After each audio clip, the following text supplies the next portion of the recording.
What's up, guys? Renzo Fence here today, and we're going to be talking about foods high in antioxidants. Next video, we're going to be talking about foods high in oleic acids. So, antioxidants, when we really look at antioxidants, it's a flavins high in. They're high in things like tofu, they're high in things like sesame seeds, they're high in things like flax seeds, they're high in things like nuts, walnuts, high in things like pecans, they're high in things like broccoli, they're high in more things like, oh, I don't know, celery, eggplant, zucchini. It's high in it's high in all these things, and it's high in dried fruits. Most importantly, antioxidants. When we look at dried fruits, there's some antioxidants in just fresh fruits, but there's not as much as there is in dried fruits. There's more vitamin C. There's more benefits in dried fruits, as I talk about in dried fruits video. Go on there right now. Go on the video right now. You can tell me your thoughts on the video. Just reply, because I'm feeling really lonely here, guys, because I never get any replies. I never get any comments. I get likes, I get subscribers. I never get any comments about all this stuff, but antioxidants. Again, isoflavones. Or isoflavones, as we talk about it. A bioactive ketone that's high in estrogen and antioxidants. So when we look at all this, antioxidants go along with estrogen. So foods high in estrogen are usually high antioxidants. Things like soy, nuts. We think about all that stuff. Every kind of nut that you can think of. Pecan. We think about all these nuts. We think about pistachios. All of these things. They're high in antioxidants. And many people might be... I'm going to say the definition of antioxidants again, but foods high in vitamin A, vitamin C, substance high in vitamin A and vitamin C are usually high in antioxidants, because I'll explain the definition of antioxidants right now. So what is the definition of antioxidants? Good question, guys. The definition of antioxidants is a substance such as vitamin A or vitamin C or beta-carotene that protects the body's cells and tissues from the damaging effects of oxidation. When we talk about that, oxidation. So foods that are high in vitamin A, that are high in vitamin C, fruits, we think about nuts, we think about all these foods. We think about niacin. We think about all these foods that are high in vitamin A. They're going to be high in vitamin C, which means that if they're high in vitamin C, they're going to have a hell of a lot of antioxidants when we talk about antioxidants. So just refresh your memory on antioxidants: nuts, seeds, sesame seeds, flax seeds. We talk about nuts, pecans. We talk about walnuts. We talk about pistachios. We talk about fruits. We talk about vegetables. We talk about broccoli. We talk about many other fruits. And yeah, sure, fruits like watermelon, they're high in antioxidants, but also they're high, rather most, in sugar, which that we don't need. It's not needed. It's not needed as I talk about this. So they just have sugar, fresh fruits.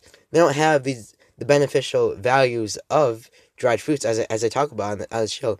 So what I'd rather say is that if you're looking for something with more vitamin C, looking for something with more antioxidants, more estrogen, then I would say go to dried fruits, go to nuts, go to vegetables, go to flax seeds, go to seeds, chia seeds, go to pecans, go to almonds, pistachios, go to all these fruits, vegetables, and all these nuts. Just go to all of them if you want a high source of antioxidants.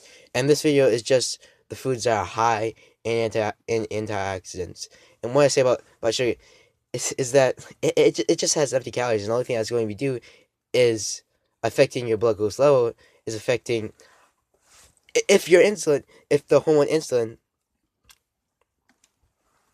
can even regulate your blood glucose level, and if the hormone insulin and glucogen can regulate your blood glucose level, and this usually leads to low to high blood sugar.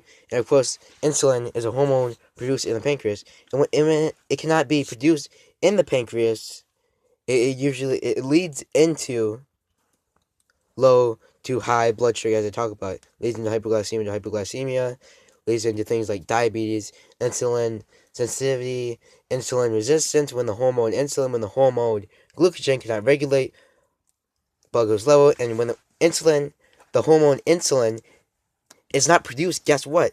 It's never there, and you can't just do glucagon. Glucagon cannot regulate your blood glucose level, your blood sugar, just by itself. It needs insulin, the hormone insulin, to regulate your blood glucose level, your blood sugar, to stabilize your blood sugar level. Make sure that you're not getting things like diabetes, you're not getting you're not being a pre-diabetic, you're not affecting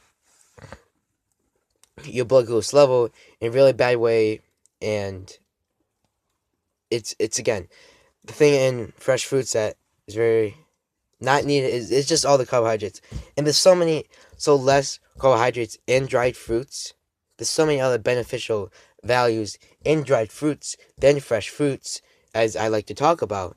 And I just say dried fruits, nuts. Get the carbohydrates that are high in nuts. Get the carbohydrates that are high in natural sugar, that are high in sweet peas, that are high in vegetables, that are high just naturally and natural sugar, not in all this sugar that is not needed. Because sugar that is in vegetables can reduce your blood sugar levels by so much, because the sugar is highly concentrated in fresh fruits. And this is why I say go to dried fruits. Go to natural sugars that are found in vegetables rather than going to sugars that are found in cane sugar, unnatural sugar. They're just high in calories. It's going to be nothing but affecting your chances of diabetes, of being pre-diabetic, of leading to liver failure, is when you have so much unneeded sugar that you're putting into your diet, so many empty calories, is really just going to be affecting your state of obesity. Weight gain is going to be affecting your metabolism. Even at that too, muscle gain, vascularity, muscle tone, faster metabolic rate. There's going to be no growth, no muscle growth, no muscle tone. There's going to be no catabolism happening. There's going to be no anabolism happening. There's going to be no biosynthesis happening. Buildup of simple complex muscle fibers. Again, from the subject of catabolism to anabolism, breaking down the energy, releasing energy in the food, and then requiring the energy for your metabolites to be made, metabolic creation, metabolic formation, affecting your metabolism, increasing your metabolism to a low, to a high basal metabolic rate. When we talk about that, it usually leads to the growth, reproduction, and development of muscle fibers, metabolites being made, increase your metabolism. And the thing about sugar is that it's simply not needed. It simply only affects your chances of insulin not being able to be made in the pancreas and not being able to regulate, because your glucagon, again, some things just go side together. Like you can't do cutting without bulking. It's needed. Cutting and bulking, it's needed. And just like that, we cannot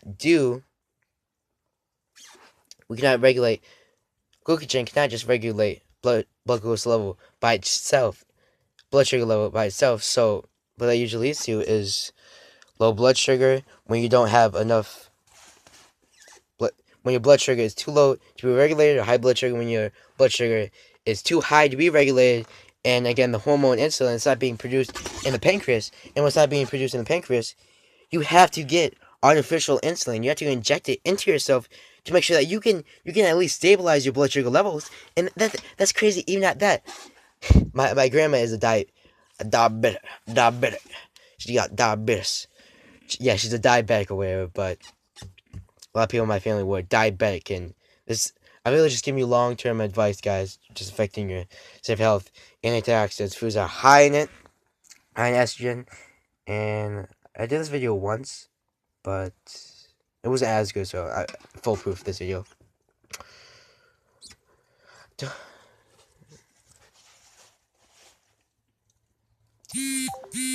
Each time the wind blows, I hear your voice so demanding. Alright, stop. Bye, guys. Brad, second for stop.